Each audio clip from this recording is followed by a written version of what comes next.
Speak. Prosody rate equals 90%. Do you imagine dying for a feast? Adolf Frederick, King of Sweden, did it in the 18th century. His final banquet was epic and fatal. Discover the complete story of his death by excess. Subscribe and activate the bell so as not to miss anything. Prepare for a history of kings, banquets, and unexpected consequences. We will talk about Adolf Federico, King of Sweden in the 18th century. A monarch who loved the good life, especially the good table. Imagine a man with a voracious appetite, capable of devouring amazing amounts of food at each meal. His taste for delicacies was legendary, and his passion for gastronomy, almost an obsession. His diet was, to put it gently, unhealthy. We talk about copious dishes, full of delicious delights and fats and sugars. Lobster, caviar, champagne, all in excessive quantities. It was a daily feast, a gastronomic orgy that challenged any healthy eating standard, even for the standards of the time. But what for many was a pleasant hobby, for him it became a deadly trap. His body, accustomed to continuous excess, began to show signs of exhaustion. The consequences of their unhealthy lifestyle approached with a firm step, without him seem to realize the seriousness of the situation. One day, after a particularly opulent banquet, imagine Sweden in the 18th century. A kingdom in full transformation, between tradition and modernization. You see a country with a powerful monarchy, but also with an influential nobility that sometimes challenged real power. The cities grew, trade flourished, and although rural life was still predominant, change felt in the air. Think of the ships loaded with merchandise entering and leaving the ports, the new buildings that rose in Stockholm, in the mixture of cultures that enriched the Swedish society of the time. The Swedish society was divided into very marked social classes, with a great gap between the rich and the poor. The nobility enjoyed privileges and immense possessions, while the majority of the population lived in rural poverty, working the land or as artisans.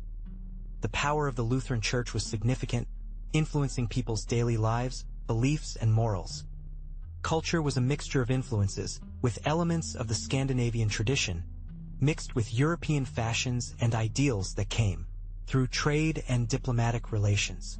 Despite its power, the Swedish monarchy faced challenges.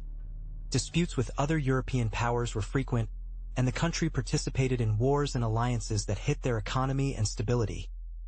The king, although surrounded by luxury and power, was not exempt from the political and social pressures of his time.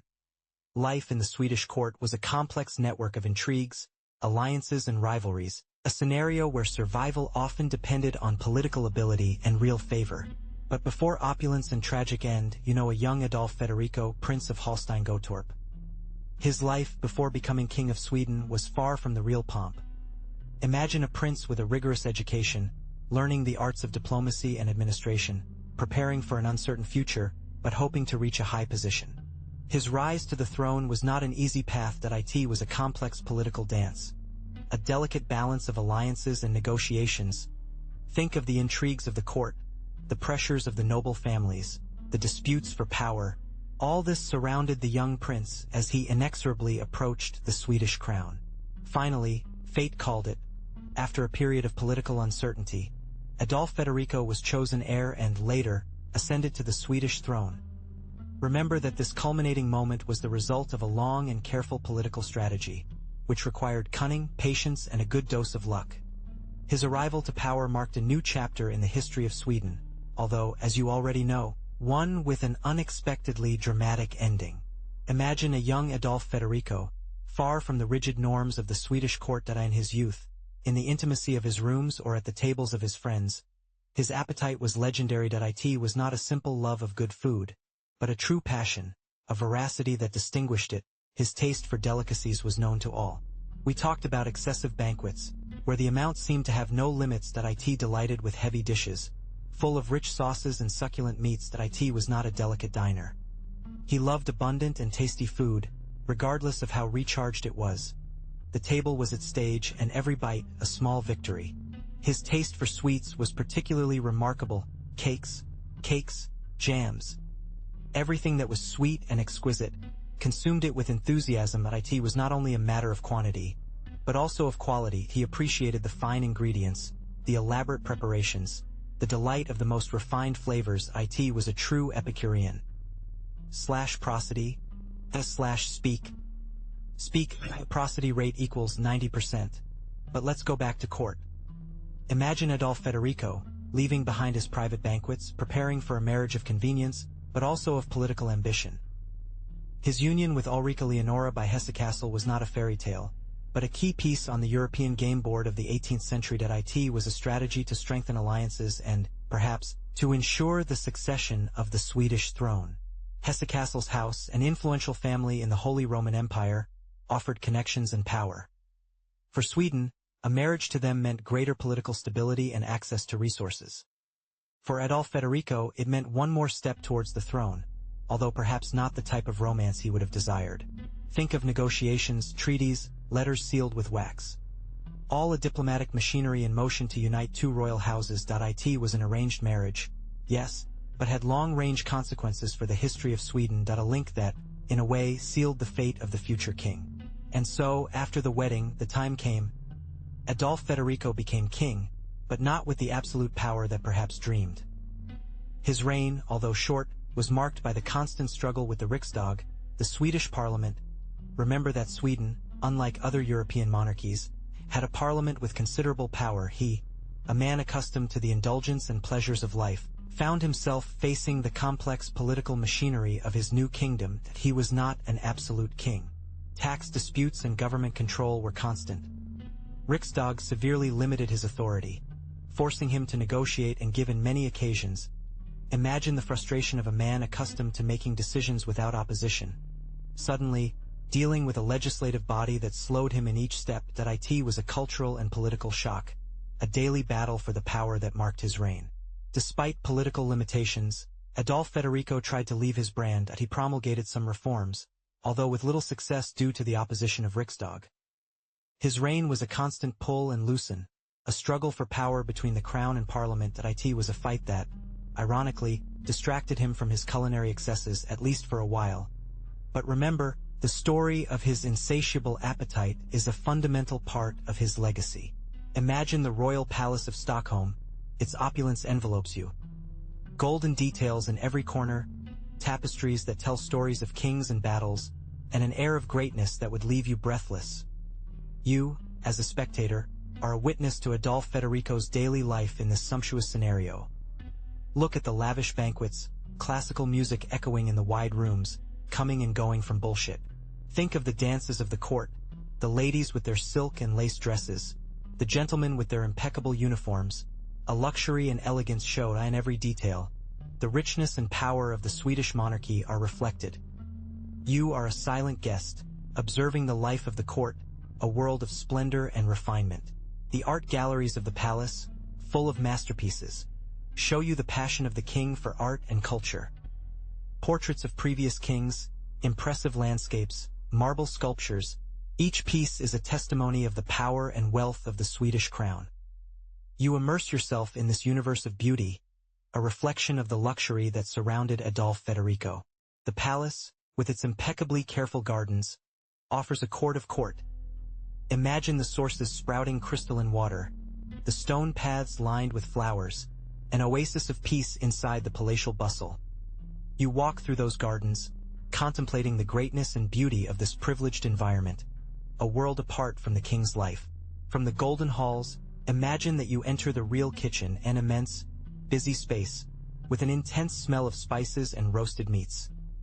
Here, hundreds of chefs, assistants and servants work tirelessly, preparing banquets worthy of a king. See huge tables full of ingredients.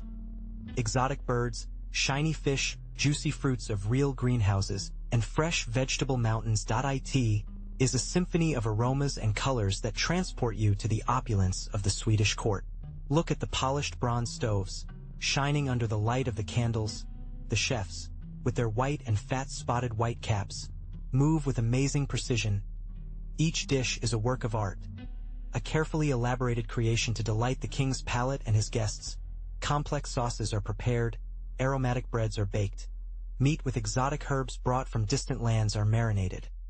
A true exhibition of culinary talent. Prosody. Speak. Speak. Prosody rate equals 90%. Imagine the intoxicating aroma that fills the environment. the sweetness of desserts, the intensity of stewed meats, salad freshness, a feast for the senses. Every detail, from the presentation of the dishes to the selection of the wines, is thorough care. This is not just a kitchen, it is a scenario where the greatness and power of the king is represented through the exquisiteness of his table. A universe of flavors and aromas that would soon have fatal consequences. From that bustling kitchen, imagine the dishes that reached the table of King Adolfo Federico. His taste for the excessive was reflected in his feasts. We talked about a banquet that challenged the imagination, a waste of flavors and textures that are almost incredible today. Think of exotic hunting birds, stuffed with the finest herbs and spices, a deployment of roasted, juicy, and aromatic meats, accompanied by sauces made with ingredients that you only find in the oldest cookbooks. But not only meat lived the king. The seafood, brought from the furthest coasts, were another of their whims: giant lobsters, fresh oysters, and succulent mussels, all prepared with the most refined techniques of the time. Remember that we are talking about a time where the presentation was as important as the taste, and each dish was a small work of culinary art. And of course, desserts. Imagine mountains of sweets, cakes made with exquisite creams, fruits configured and covered with bright glaze, multiple floors, decorated with sugar figures and red fruits, a sight show and a feast for the palate, a sweet and excessive ending, which completed the real gastronomic experience. Imagine the scene. A full table, a feast worthy of kings. But this banquet was not a celebration, but the prelude to a tragedy. Adolfo Federico, with his legendary appetite, faced a menu that, in the end, would be lethal: lobster, caviar, a renk, a feast of strong and rich flavors that delighted their palate, but that would become its last snacks. The main course was a feast of strong flavors, a duck stuffed with truffles and lobster, accompanied by champagne. This was followed by huge amounts of desserts, including an almond and cream cake, and of course, the king's favorite dessert, 14 portions of his favorite dessert, a sweet with whipped cream and a complex mixture of spices that completed a banquet already excessive. Can you imagine the amount of food? The amount of food was simply amazing. Remember that we talk about a king with a voracious appetite, and this banquet was his last and most memorable food. His body, accustomed to excesses, surrendered to the avalanche of delicacies at a banquet that, instead of celebrating life, sealed its destiny. The combination of dishes, the excessive amount, and possibly some intolerance, triggered a series of events that would culminate in a tragic death. A banquet of epic proportions extended to you: lobster, red and bright, lay in porcelain plates, their threatening pincers. The aroma of the sea was mixed with the drilling sweetness of the cava, served in carved glass glasses, and among the lobsters, small shrimp, almost invisible, hid, hoping to be discovered by the voracious appetite of the king. Adolfo Federico, with his look fixed on the Manjarres mountain, pounced on the food. The lobster, with its firm flesh and intense flavor, was devoured with pleasure. The cava, sparkling and refreshing, went down his throat with each bite. The little shrimp, almost a footnote from the feast, disappeared quickly. But that apparently delicious combination would become its death sentence. The rich meat of the lobster, the cava alcohol, and the amount of food ingested in such a short time began to wreak havoc on their system. A deadly cocktail that, without him knowing, prepared the end of his reign. Imagine the opulence of that table. You, as a privileged observer. It wasn't just a meal. It was a declaration of power, a demonstration of the status of Adolfo Federico. In the Sweden of the 18th century, food was not simply support, but a symbol of wealth and social position. Access to exotic ingredients such as lobsters imported to a high cost was a luxury reserved for the elite. Think about the number of people who worked to prepare that feast. Chefs, servants, fishermen. A work chain that reflected the hierarchical social structure. The abundance in the king's table contrasted strongly with the shortage suffered by a large part of the population. The food, therefore, was an indicator of prevailing social inequality. The same ceremony of the food was a ritual, a carefully orchestrated show. Each dish, every drink, every detail was loaded with meaning. It wasn't just eating. It was to participate in an elaborate staging that reaffirmed the power and authority of the monarch. A banquet like this was not only a meal, but a political representation. Prosody, /speak. Speak. Prosody rate equals 90%. But that opulence had a price. Day after day, Adolfo Federico gave himself to excessive banquets. Remember that image of the full table, overflowing plates? Now imagine the effect on your body. The consequences of excess began to become visible: a worrying weight gain, a constant tiredness that moved him away from his real duties. His health, once robust, deteriorated by leaps and bounds. The doctors of the court, alarmed by their state, tried in vain to control their voracious appetite. It was as if the king was caught in a vicious circle, where the momentary pleasure of the food became an unbearable burden for his body. The indigestion became his inseparable partner. Intense abdominal pains, constant nausea. Your body, subject to continuous stress, could no longer process the amount of food you ingest. Each bite, once a delight, now became a torment. Your stomach shrinks by imagining what happened next. A sharp pain began to seize his body. It was not a simple indigestion. It was a brutal attack on his body, a visceral response to the excess of ingested food. The nausea invaded him, a torrent of discomfort that bent in two. The opulence of the banquet became a nightmare. The pain intensified, spreading as a wave throughout his body. Each breathing became an ordeal, a reminder of the inflicted damage. The fever seized him, a fire that consumed his strength. The weakness invaded him, stealing the vital energy. Their limbs felt heavy, as if they were full of lead. The king, accustomed to power and luxury, was now helpless, at the mercy of a pain that underwent him relentlessly. Breathing was increasingly difficult, choppy and superficial. The news spread like gunpowder. In the opulent Swedish court, the joy of the recent celebration became an icy silence, broken only by panic whispers. You can imagine it yourself. The opulence of the royal halls was now overshadowed by a shadow of imminent death. Royal doctors, tense and worried faces, ran from one place to another, whispering ominous diagnoses. The atmosphere was loaded with a palpable tension. The air itself seemed to vibrate with uncertainty. The fate of the king, and with him the future of Sweden, hung from a thread. The queen, pale and with her eyes full of tears, clung to hope, while the members of the court, accustomed to pomp and luxury, were facing the harsh reality of mortality. The panic, silent but omnipresent, seized everyone, creating a suffocating atmosphere in the royal palace. Imagine the scene. The king, pale and panting, surrounded by real doctors in his luxurious rooms. His faces, illuminated by candles, reflect a mixture of concern and despair. You, privileged observer, see how they desperately try to relieve their suffering. Sangrias, purges, enemas, common remedies of the time that, instead of helping, become a cruel reminder of the ineffective of the 18th century medicine. The doctors, with their dusty wigs and their velvet guts, strive with their instruments. His hands, experts in the anatomy of the time, carry out procedures that today are cruel and ineffective. But for them, they were the best available tools. Note how, despite its efforts, the king's state worsens inexorably. Death seems to stalk in each breath. The air becomes dense, loaded with the smell of medicines and despair. Each attempt to save the monarch is in vain. You see how anguish takes over the real doctors, aware that they are facing an inevitable failure. His faces, previously marked by professional concentration, now reflect the weight of his impotence against the imminent death of the king. The scene is a silent testimony of the limit of medical science of that time. You, watching the scene, ask what those doctors could do. Sangrias, the solution to any evil according to the medicine of the time. You imagine the king, already weak, with a new incision in the arm, the blood flowing, in an attempt desperate to balance the moods, according to his understanding. A practice that, far from relieving it, probably weakened it even more. Then they tried purges. Nauseabundas drinks, full of herbs and plant extracts with the intention of cleaning their system, but which actually caused more vomiting and dehydration. It was a time when it was believed that evils came from an accumulation of toxins in the body.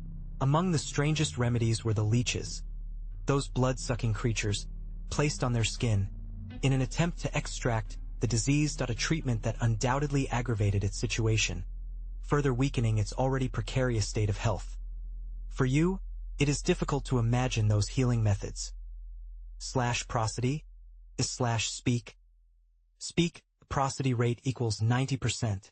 And so, day after day, the king received treatments that, instead of healing him, inexorably approached his end.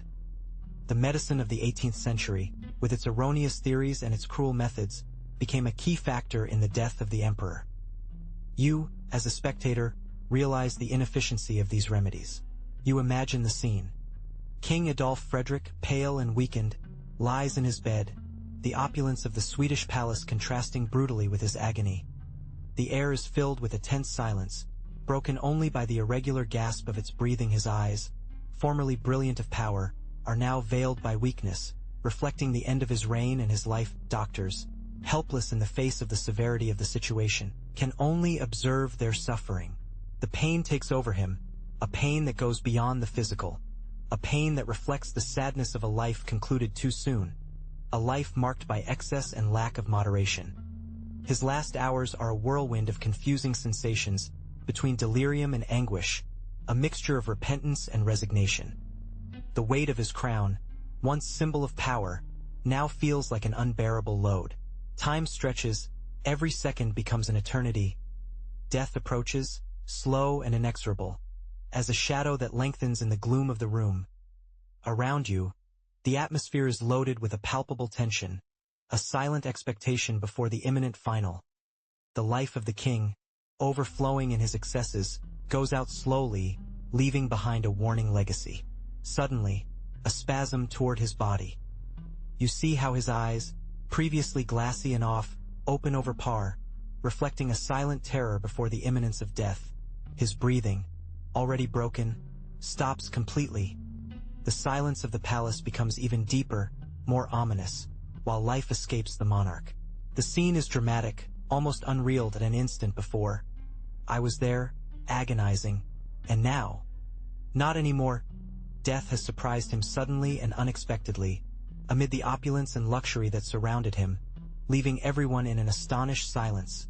The king, known for his excessive appetite, has found his end in an steep as contradictory way.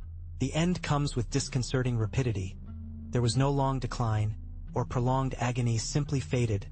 The opulence of its surroundings, which for so long had been synonymous with its reign, now serves as a funeral backdrop for its unexpected departure. A silent, unexpected death, which leaves a vacuum in the palace and in the history of Sweden.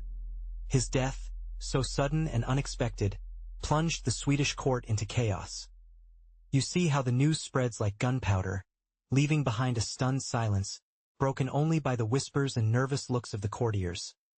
The usual opulence of the court pales before the shadow of the king's death, a vacuum that feels in every corner of the palace.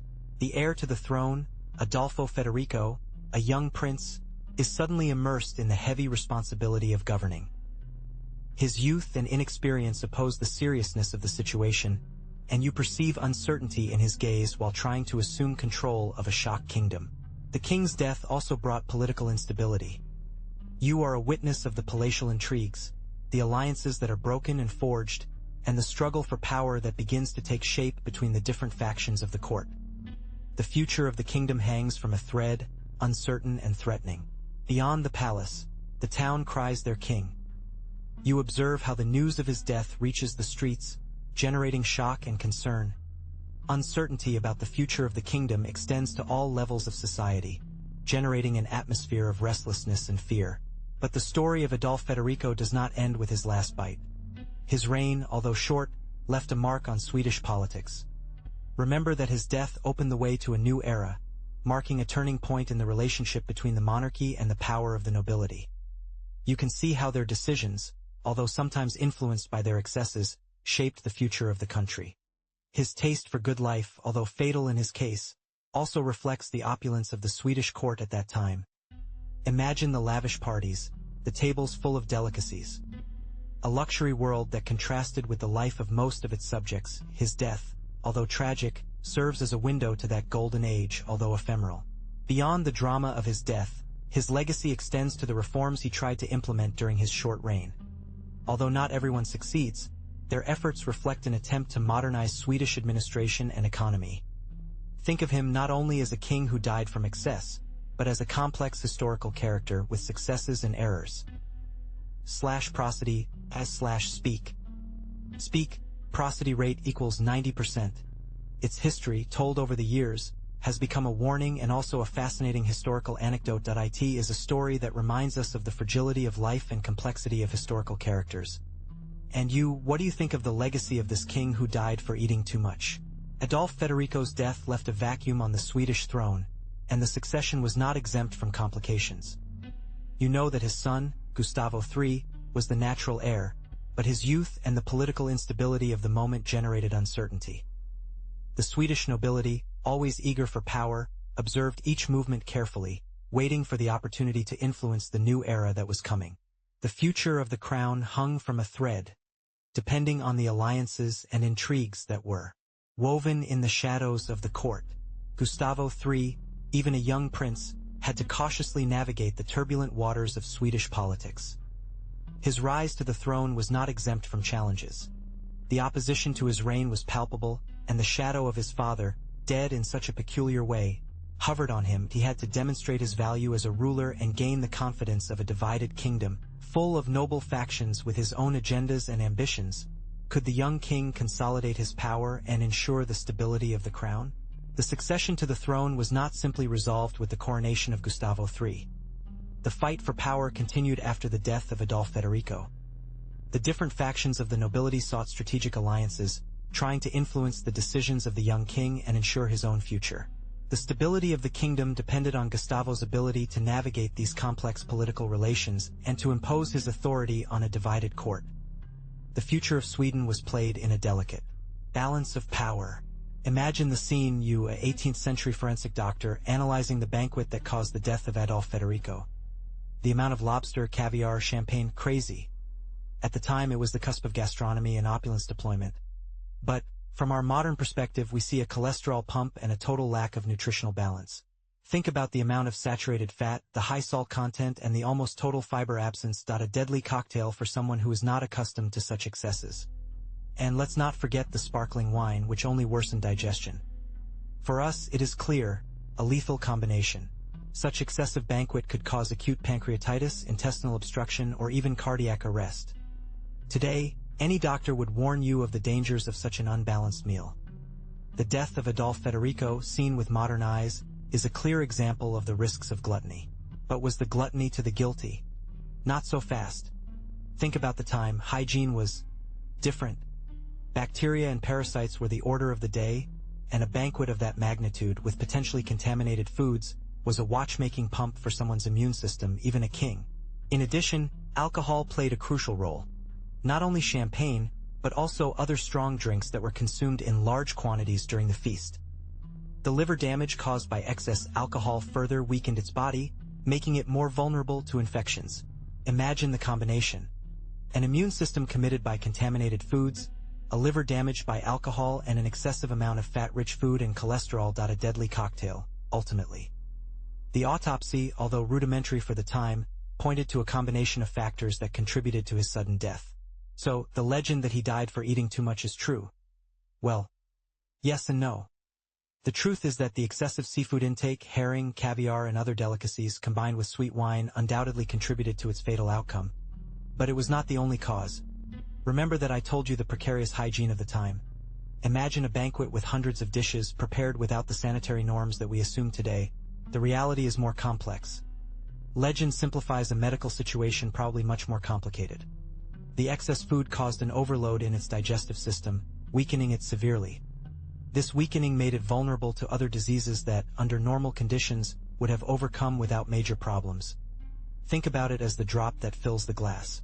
So, the legend of death by gluttony is a simplification, a way of telling a dramatic and memorable story. It is true that the amount of food was excessive and contributed directly to his death. But it was not the only reason. It was a combination of factors. Supercharging, poor sanitary conditions, and probably some underlying infection. In other words, it was a perfect storm of bad luck and excesses. Prosody or speak. Prosody rate equals 90%. But was the case of Adolfo Federico? Not quite.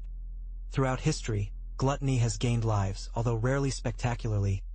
Think of the Roman banquets, for example, where the ostentation and the amount of food served were almost as important as the taste. Many emperors and nobles succumbed to diseases related to excess food and drink, although exact causes are often uncertain. In medieval times, feasts were an important part of the life of nobility and royalty. However, lack of cooling and bad hygiene practices contributed to food poisoning that, added to alcohol abuse, could be mortal. Let's imagine a medieval king, with his face swollen and flushed, struggling to breathe after a feast of several days. Even in more recent times, there are documented cases of deaths by binge, although less dramatic than that of the Swedish king. There have been cases of contestants in food competitions that have suffered serious health problems, some even with fatal consequences. Sometimes social pressure and competitiveness, more than simple gluttony, have played an important role. But the story of Adolfo Federico is not just an individual tragedy. It also tells us about Swedish cuisine of the 18th century. Imagine the opulence of the Swedish court at that time. Think of lavish banquets, with dishes full of meats, fish, and elaborate desserts, a clear sample of the influence of French cuisine, which was very fashionable throughout Europe. The traditional Swedish cuisine, meanwhile, was based on local products. Abundant fish of the Baltic, hunting meats, and seasonal vegetables. But the arrival of new ideas and products from the European continent, especially from France, transformed the table of the Swedish nobility, introducing refined techniques and greater sophistication in the presentation of the dishes. The excessive consumption of rich and elaborate food, such as the one that ended the life of Adolfo Federico, was a common practice among the European elite of the time that in Sweden. The French influence resulted in an adoption of more complex culinary techniques and the use of exotic ingredients, which increased the attractiveness of real banquets but, sometimes, with fatal consequences. Think of 18th century Europe. An era of opulence and excesses at the tables of the nobility that I imagine endless banquets with elaborate dishes, full of meats, fish and birds adorned with rich and complex sauces. Exotic spices were used, brought from distant lands, to give a touch of distinction to each delicacy. For you, the feast was a demonstration of power and status. The sugar, a luxury product, was indispensable in desserts and drinks that it was consumed in immense quantities, in cakes, and in the delicious chocolate that was taken with milk or water. The coffee culture, which was already booming, was an important social ritual, especially in the European courts. For you, each bite was a sensory experience, a show for the senses. But not everything was luxury. For the majority of the population, the food was much simpler and more humble. Bread, cereals, seasonal vegetables, and legumes formed the basis of their diet. Meat was a luxury that could only afford special occasions. Life was hard, and food reflected the social inequalities of the time. For you, the difference between the opulence of the court and the austerity of the people was abysmal. But imagine the medicine then, very different from the one you know. In the 18th century, the understanding of the human body was quite limited. Medical theories were based on ancient ideas, such as moods, and treatments were often as strange as ineffective. It was believed that diseases were an imbalance of these moods, and bleeding, purges, and vomitives were common. Remember that autopsies were unusual, so the understanding of anatomy and physiology was superficial. There were no antibiotics, nor vaccines, not even a clear understanding of hygiene. Infections were a constant danger, and many times the treatment worsened things. For you, a simple cut could be a death sentence. In addition to the lack of scientific knowledge, there were many popular beliefs and superstitions that influenced the treatment of diseases. Home remedies, healers, and practices that seem strange, even dangerous today, were used. Faith in divine intervention also played an important role. In summary, 18th century medicine was a field full of uncertainties. Think of the Sweden of the 18th century, a country with a powerful monarchy, but also with a court full of intrigues and rivalries. The death of Adolf Federico, although apparently due to natural causes, became an event with important political consequences. His sudden death left a void of power that many wanted to fill. Prosody, speak, a prosody rate equals 90%. His son, Gustavo III, was young and ambitious. The succession was not exempt from challenges.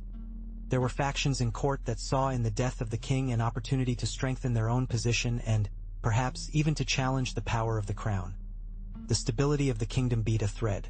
The king's death also happened in a moment of international tension.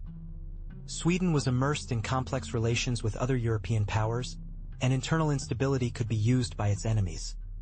Gustavo III, recently crowned, had to cater these turbulent waters cautiously, trying to consolidate their power and protect the interests of the nation. Think of the Sweden of that moment, a country that, despite its monarchical power, sailed through complex international waters. His relationship with Russia, for example, was a constant dance between cooperation and tension. Both nations shared borders and aspirations which generated friction, especially for the control of territories in the Baltic. With other European powers such as France and England, the situation was equally delicate. Sweden sought to maintain a balance, avoiding too compromising alliances that could drag it to major conflicts. Diplomacy was, therefore, a fundamental tool in the Swedish strategy, with constantly in motion ambassadors and sent between the European courts. Trade also played a crucial role in Swedish international relations. The control of maritime trade routes and competition for resources were constant sources of tension and negotiation. Sweden needed to ensure access to markets and raw materials, which forced her to carefully navigate among the great powers, seeking to maintain her independence and economic prosperity. In summary, the Sweden of the 18th century moved on a complex international board, where survival and prosperity depended on a skilled navigation between alliances, rivalries, and conflicts.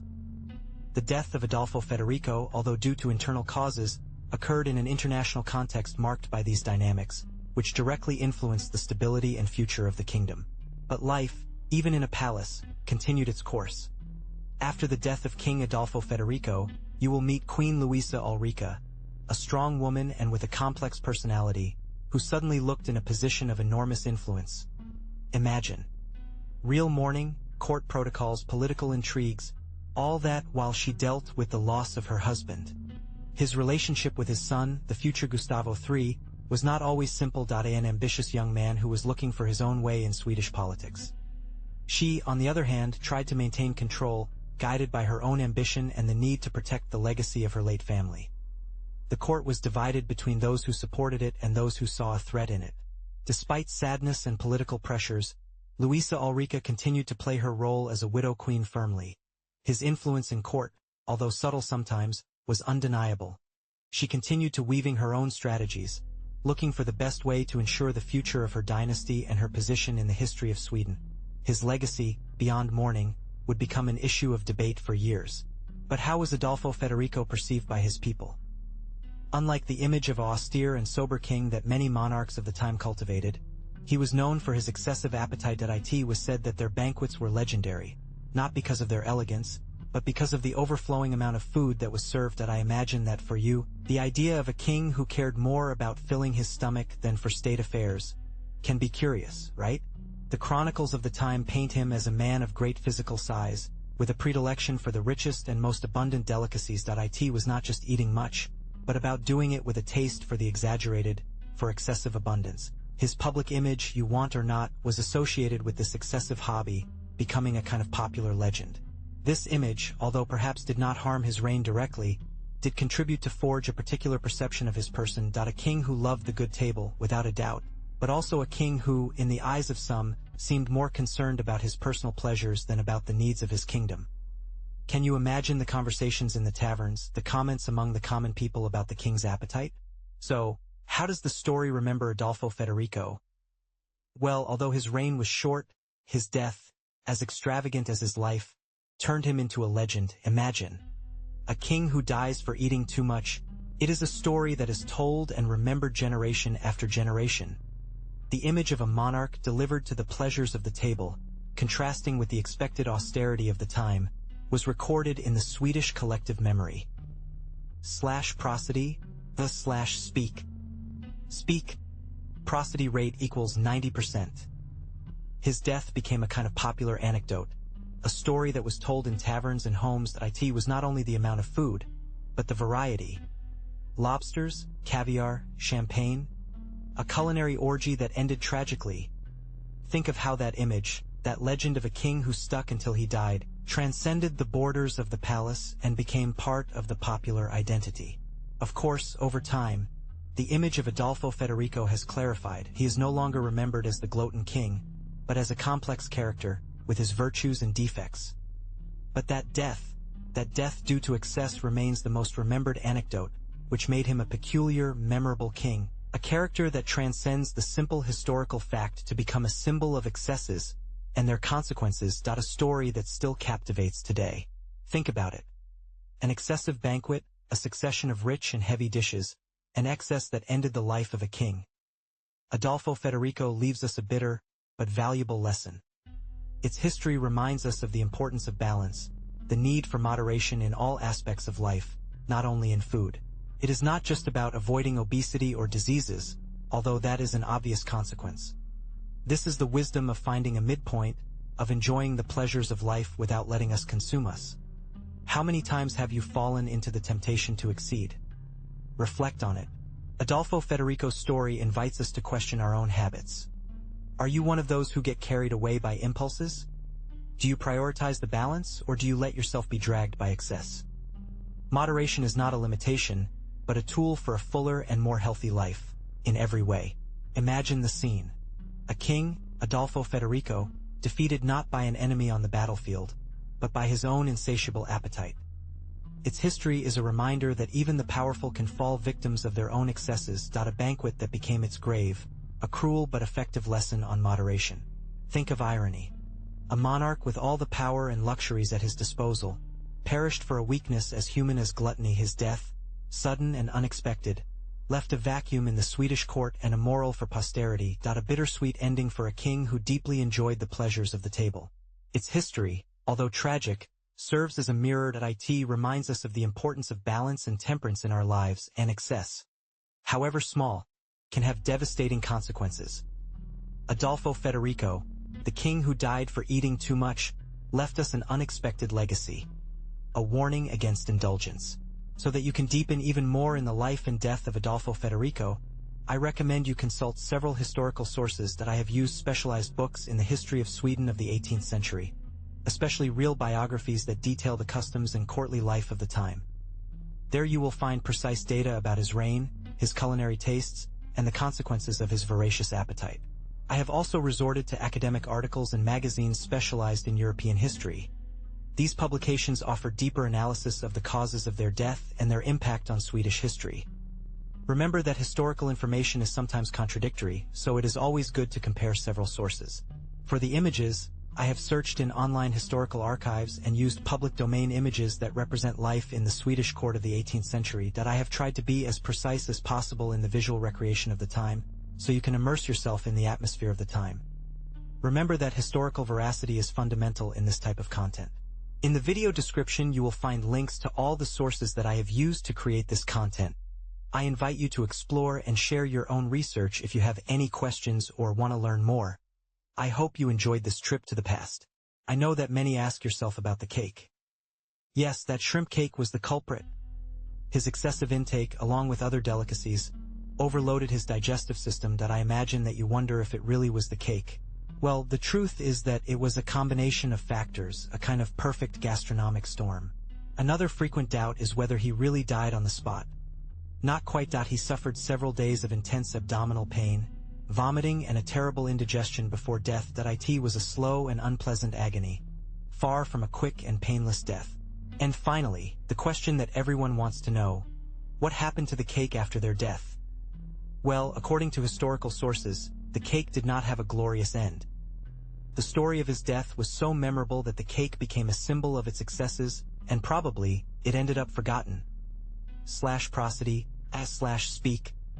speak. Prosody rate equals 90%. I hope you enjoyed learning about the unfortunate end of King Adolfo Federico. If you liked it, give like and subscribe for more stories. What do you think? Leave it in the comments. /prosody, /speak.